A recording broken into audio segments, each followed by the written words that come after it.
Now, it's interesting because when people are first introduced to fasting, they might think starvation, anti-survival, but it's actually frequent eating that equals anti-survival. If we take a look at many wild animals, they're not eating all day long. I mean, a lion can basically eat 90 pounds of meat in one feeding, yet can go weeks without food. Bears go an entire winter without eating.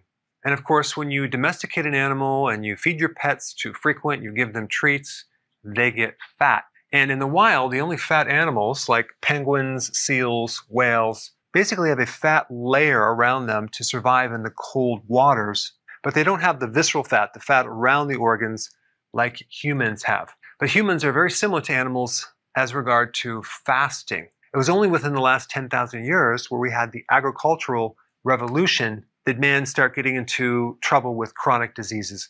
I mean, nowadays, you actually have stores that are available 24/7. You have stores called 7-Eleven. They're open 7 days a week, providing you with quick energy foods. People actually have several refrigerators and freezers and cupboards that are completely stocked with food that you will never run out. So we have a massive temptation. We have people that have low willpower. And on top of that, our bodies are running on glucose, not fat fuel. So we have this constant blood sugar problem, constant craving for carbs, constant hungry throughout the day. So it's really a deadly combination of the available food and craving for that available food. But from an evolutionary standpoint, our bodies were designed not to eat so frequently. We have way more hormones involved with releasing fuel, fat burning, than we do for storing fuel. We have glucagon, growth hormone, adrenaline, cortisol, thyroid hormones, somatostatin, ACTH. All these hormones are designed with releasing energy between meals when you're fasting.